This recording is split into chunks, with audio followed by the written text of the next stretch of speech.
I was like, you know what? I don't know who I am right now, but I do know that I'm that bitch. Huh? I do know I'm that Biddie. Facts. Huh? And so I ended up changing my Instagram name to Bougie Lil Biddie. And I've been Biddie ever since. So, long story short, y'all know how black people do. We tell the whole fucking story and we're going to shorten the end to get you on your way. Long story short, that's how Biddie became about? Bitch, what is it? That's how Biddie came about.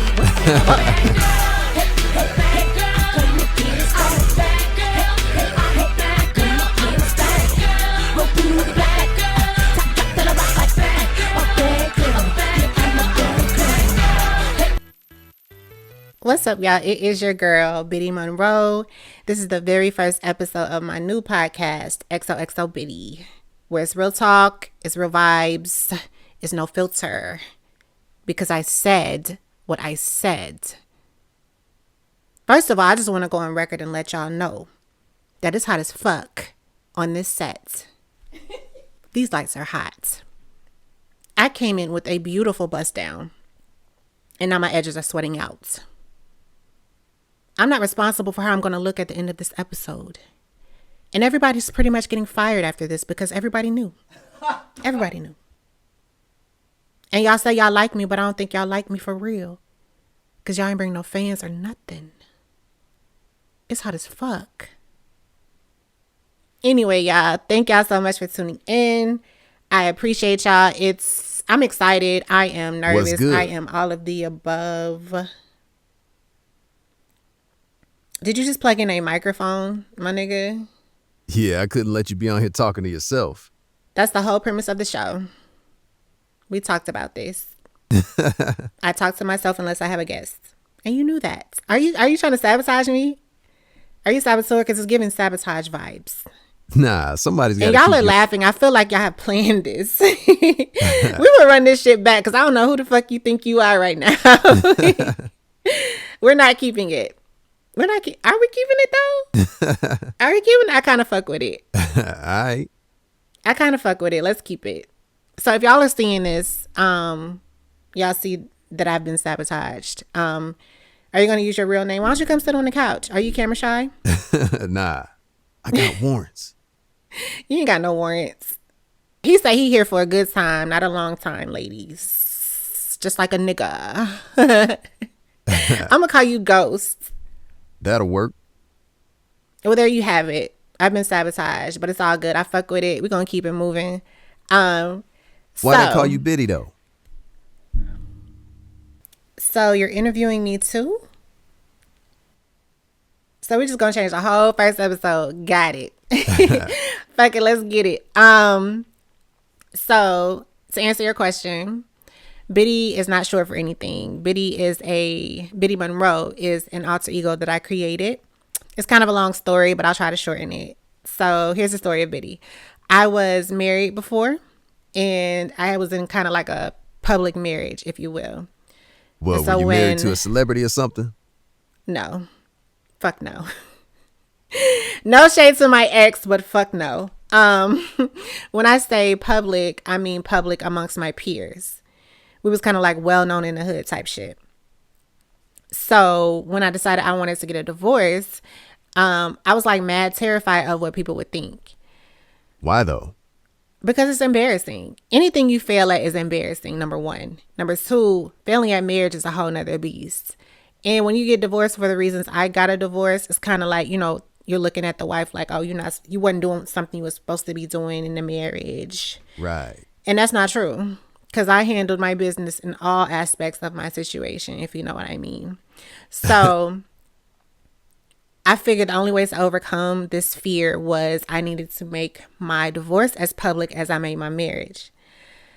And so I did that for two reasons, really. The first reason was for accountability. Like, a nigga will, I'm sorry, his way back into the house. And I got tired of doing it over and over again. I did that so many times. So I knew that if I put it out there that I was single, I couldn't take it back because otherwise I would be looking even more stupid, So that was one. And then number two, I needed to get in front of it. I didn't want people putting their own spin on what they thought happened. They were going to eventually see us not together. We in separate places. We're not taking pictures together no more. Control the So, narrative. right. So I wanted to get in front of it before people put their own spin on it. So my first public move, it was kind of subtle, but I changed my Instagram name. It was Mrs. King, and then I changed it to formerly Mrs. King. And that little subtle move set it off, baby. Because we went to high school together. So we got mad mutual friends in common. So Them DMs was our friends are popping, DMing him, texting him. They texting me. And I'm just kind of like, yeah, it is what it looks like. You know, I got a chance to tell my truth. And not in a way that I was like telling my business. But, you know, I got a chance to just be like, yeah, it is what it is. You know, I'm moving forward. So further down the line, I started seeing like my friends and some of my followers changing their names to formerly Mrs. So-and-so. And I was like, oh shit, did I start a movement? Am I revolutionary? You started a divorce rally? It wasn't no divorce rally, but representation matters. And people appreciate transparency in a world full of fake shit. Facts. So I represented a small group of people that were going through the same thing. And I didn't carry myself in a way like, oh, I don't know what I'm going to do without this man. My life is over. I was carrying myself like, all right, I'm single. I'm moving forward. We're going to keep this train moving. And so I started getting like messages from people like, I'm going through the same thing. Thank you for your transparency. You giving me hope. There's light at the end of the tunnel. And it is, you know. So then further down the line, one of my homeboys DM me and was like, all right, my nigga, like the formerly Mrs. King, like we get it. Like you're better than that. And I was like, you know what? You motherfucking right, I am. But I didn't know who I was, honestly. I was with this man for 14 years. And when you're with somebody that long, you lose individuality, whether you want to or not. Right. And when you get married, you become one. You know, it's a union. So I could not remember who I was prior to him. And honestly, I didn't want to be who I was. So in trying to figure out this whole new Instagram name, I was like, you know what? I don't know who I am right now. But I do know that I'm that bitch. Huh? I do know I'm that Biddie. Facts. Huh? And so I ended up changing my Instagram name to Bougie Lil Biddie. And I've been Biddie ever since. So, long story short, y'all know how black people do. We tell the whole fucking story. And we're going to shorten the end to get you on your way. Long story short, that's how Biddie became about? Bitch, what is it? That's how Biddie came about. What the fuck? And so I added the Monroe at the end, just paying homage to Marilyn Monroe, obviously. But Biddie Monroe really became my alter ego to protect myself from fuck niggas. Because like when I first got in this dating field, this dating pool, baby, these streets ate my ass up. I was so fucking green, bro. I was falling for everything. It was embarrassing. And I know these niggas was talking to their homeboys like, this bitch fell for this. Like, that's the oldest trick in the book. But I didn't know anything because the last time I dated was like before Instagram was invented. So like picture that. So like I said, like Biddie Monroe just became protection for me. Like Biddie ain't gonna take your shit. You know, it's like a force field almost. And then once you get to, you know, I gotta vet you first. And then once you get to know, you know, once I get to know who you really are, then you can see who I really am. Because I'm a lover, you know, I'm a softie, I'm a lover, I'm a baby, I'm a crybaby, you know. But you gotta be tough out here because these niggas will fuck you up. These niggas will run your ass the fuck over and not look back, baby. So, yeah, that's the story of Biddie Monroe. Did you ever feel like you made a mistake by getting a divorce? No, absolutely not. And I've been asked this before, and it's really the niggas projecting their fear of their wife leaving them onto me. Like, especially when I was sharing like my dating horror stories or whatever, it would always be the niggas like, you should have stayed married. The grass ain't greener on the other side, you know? But let me be clear, like, I didn't get a divorce for greener grass. I got a divorce because I was tired. I was drained. I was humiliated. I was betrayed. I was unappreciated. I was lonely. I had no vision for what my future. I didn't know what my future was going to hold, like, honestly. But I knew that this shit right here, nigga, this shit, nigga, this ain't it. I know God don't want this for me. Right. So, no, I feel like, and this is no shade to my ex at all, and I'm sure he's going to watch this, but he knows what's up. Like, my life has been 100 times better than it ever would have been had I stayed married. And I'm in no way like a divorce advocate. I want it forever. I want it happily ever after, you know. And I feel like marriage could work with the right two people. But as for me, sometimes you gotta like, choose I your paid peace my over dues. everything. Like, I tried and it didn't work. And it is what it is. Are you single as we speak? Oh, you messy. I mean, the people want to know. What people? This is the first episode. What people? You messy as hell. I'm gonna just say that no one has told me that I'm not single. That's one way to put it. Because, like, I learned my lesson. Like, niggas will use that shit as a loophole. A loophole? What you mean by that? So, look, okay, I guess it's time for my first story time. So, let's go. I was dating this nigga, or talking to this nigga, apparently. And we doing all relationship shit. Like, he calling me his wife. You know, it's just getting hot and heavy around this motherfucker. So, until one day I had some questions. Questions? Like some what? questions about some shit that didn't add up. And with me, baby, 1 + 1 got to equal 2, or I got questions. So math got a math. I presented him my question, and it wasn't in no rah-rah way. Like, I'm not confrontational at all. Like, I'm low-key scared of niggas. So I presented him my question the best way I could, and he went on this rant. He went on this tangent, okay? And that's how I knew, like, I was right. But after his little rant, he was like, and we not even together. We not? Oh. That's wild. Because I thought we was. Crazy work. But I had no basis for argument, because technically we did not have that conversation about whether we were together or not. See, niggas will put a whole legal system in place just to get off on a technicality, my nigga. You got to pass the bar exam. You got to be a prosecutor to argue with a nigga these days. But the lesson was learned. I'm not assuming shit. I'm not doing no relationship shit. I'm not reading between no lines. I'm single until you tell me I'm not. Otherwise, we cousins. We cousins. Cousins. And so, look, I blocked him, right? And he was a... Oh, you a blocker. Oh, yeah. I'm a blocker. All caps. All caps, baby. So he was a rapper / singer. And when I blocked him, he made a diss track about me and put it on Instagram. Wow.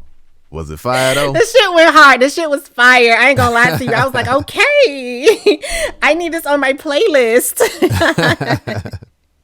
Good times, bro. Good times. Oh, my God. My life. But yeah, like, no, I'm not reading between the lines. You got to spell it out for me. Like, I need the whole will you be my girlfriend proposal. Like, I need to know what it is so I can show you what it could be type shit. You know, because I treat my man well. I treat a nigga so good. Niggas be thinking I'm playing. Like, they be thinking I'm love bombing, but I be dead ass because, like, my playing field is already super small because I don't be liking niggas. I'm so picky and I need to work on that. But I want what I want. So when I find a nigga that's in my playing field, I'm on your ass. Like, I'm treating a nigga so good. But I need to know, like, that I'm not doing that shit for no reason. You got to spell it out. And, like, we be making shit so easy for niggas. Like, and I'm going to say this in my podcast a lot. Like, niggas don't appreciate easy shit. People don't appreciate easy shit. Right. People don't appreciate easy shit. And they don't appreciate free shit. Facts. Like, that's facts. So, like, think about, like, the free cups you be getting and shit. What you put in them cups? You put Kool-Aid. What you put in your glasses? You know what I mean? You put wine. You know what I mean? So, like, I'm not no Kool-Aid cup. We've been making shit too easy. And I actually saw a post from a nigga which made my heart sink. The nigga said, if this bitch let me hit without taking her on a date, I'm never taking her on a date. Wow. And I know all men don't think like that, but, like, nigga, that shit made my heart hurt so bad. Like, there's really niggas out here that think like that. But I feel like we went down this whole rabbit hole all because you asked, was I single? Things were getting How did we interesting. get here? Nobody's supposed to be here. So what made you want to do a podcast, though? So, okay, how all this came to fruition. I was, like I said, when I was new to dating, like I was posting my dating videos and actually found my first video. It was a little over 2 years ago, y'all. I was so distraught. But once I started getting like my dating legs under me, I started posting like more and more of my stories and my dating life. And basically not only that, just how I kind of bloomed into Biddie Monroe. So it started in my Instagram stories. I built like this little cute Instagram story community, like where I had like dedicated story viewers like every time just to see like the shit I'm posting. Right. And it was a good, like, contrary to what it looks like, I actually don't like a lot of attention. So my Instagram stories was kind of like a small a way to control the environment. And so my Instagram story started with like maybe 50 like dedicated viewers. And I think I maxed out lately at like 500, which is pretty good for like me to have 2,700 followers. Right. So, that's how it started. So then I started getting, not started, but people have been telling me like, start a podcast. And the last person who told me, I was like, I'm not consistent enough. But then I thought, like, let me speak life. I am consistent. And so as I started being less negative and speaking life, I just became laser focused on this podcast. I put a plan in place, and you, by the way, were not part of this plan. Surprise. But it works. I fucks with it. So yeah, and that's just how it came about, like just from my Instagram stories to a podcast. But in addition to honestly like my crazy dating stories, I did want to add a lot of value to my podcast. So I don't really have a niche per se. I'm gonna say what I'm gonna say. I might say something different every episode, so you never know. So yeah, that's it. Do you worry about critics or haters? I thought about it, Ghost. I definitely thought about it, but over the years, I've been less and less of a people pleaser. I feel like as long as I'm true to myself and my aesthetic, then I'm going to reach the people I need to reach regardless. Everybody not going to like you. Facts. I don't even like everybody. So how can I expect everybody to like me? And I know like there are going to be some people that I know personally that are going to watch this like from a hater's eye view, trying to find the flaws in my crafts, because those flaws put them at ease. And I understand the psychology of a hater. So that's why I really don't take that shit personal. The psychology of a hater is crazy. Yeah, it's a science to it, for real. Like, if you think about it, like, a hater doesn't hate you, first of all. A hater don't even know you 9 times out of 10.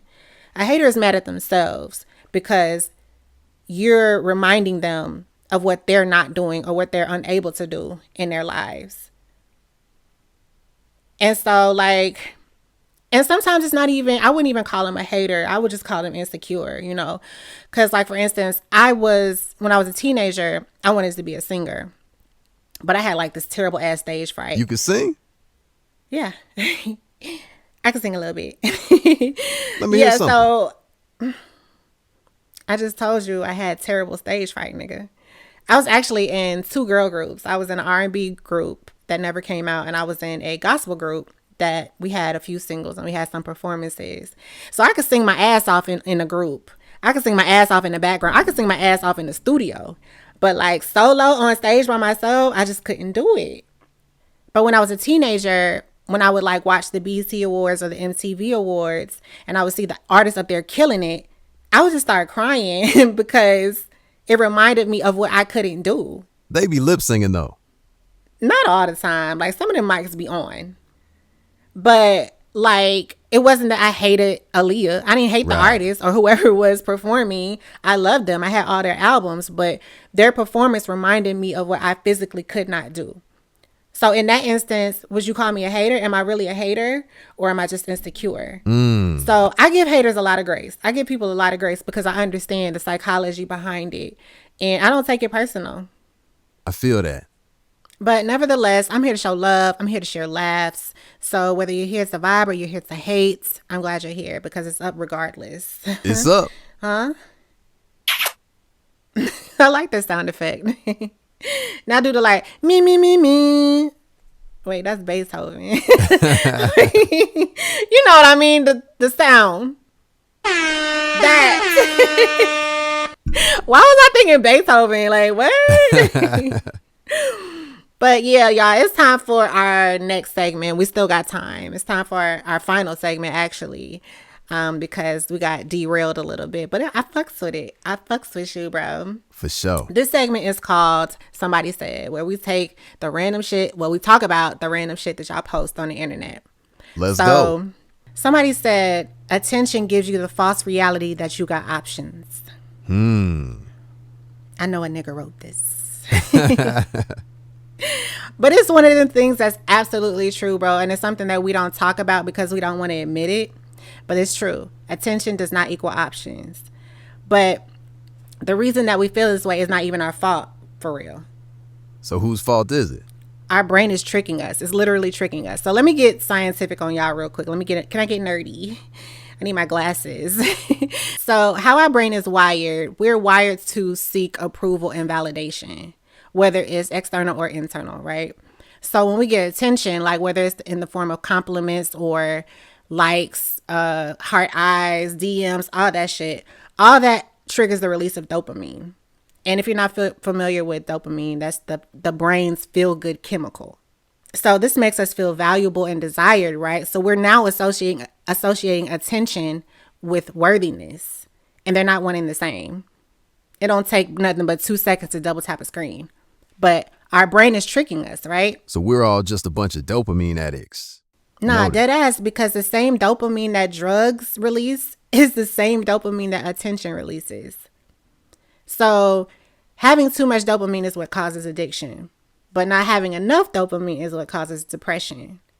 But when it comes to dating, this is creating the illusion that more attention means more options. It's called cognitive bias. Our brain is literally tricking us into thinking that quantity is the same thing as quality. And we all know that it's not. But it's our brain's fault. It's not our fault. So when we be like, I could get anybody I want. Can you though? Can you? Because not all attention is good intention. And not all attention is even an option. If I look at my DMs right now, right? 80% of them niggas in my DMs, I'm not even attracted to. So off top, they're gone. So I'm down to 20%. Half of them niggas are married, engaged, got a baby on the way, live with their baby mama. So now we're down to 10%. Let's say half them niggas not even close to Atlanta. Like, I can do long distance, but you can't be in Cali, my nigga. Like, all right. So now we're down to 5%. Sheesh. Let's say half them niggas, all they want is sex. And when I say half, I'm really being generous because really all of them want sex. But let's be optimistic. So now we're down to 1.25. Carry the one. Okay. But the thing is, I'd rather take my chance on that 1.25% than be with a nigga right next to me that's playing in my face. Oh, I ain't see that coming. I ain't gonna lie. And that's why I said I know a nigga wrote this. Because somebody left him for options. Because the thing is, if you're giving a person what they need, their options won't even matter. Figure out what triggers the dopamine in your person so they won't have to buy no dope from nobody else. Huh? Because you're a dope dealer too. You just got the wrong product. Sheesh. I ain't come to preach this evening, but... Huh? And 9 times out of 10, you already know what your person needs. You're just not listening. You want to do things your way. You want to sell what you want to sell. They would rather go get the dope they wanted and pay more, my nigga, than buy your whack ass dope. All because you want to do things your way. You're not listening to your customer. And now you out of business. You body that. Like for real. Stop. Y'all boosting my dopamine. So, y'all, it's time to wrap it up. I want to thank Ghost for being here this evening, for keeping me on my toes. It was actually pretty fun having you here. Will you be on here next episode? For sure. Okay, so here's my love letter to you guys. Tonight you learned a little bit about me, and hopefully over the next episode you'll learn more and more as I share my life stories, and hopefully I can inspire you in some type of way. That's the goal of my podcast. We also talked about options and their illusions, and we talked about the need for external validation, but we also need internal validation as well. It's important to be the validation that you seek. So pour into yourself the way that you want others to pour into you. With that being said, I want to wish y'all good night. I'm going to see y'all next Friday, every Friday, 7 p.m. XOXO Biddie.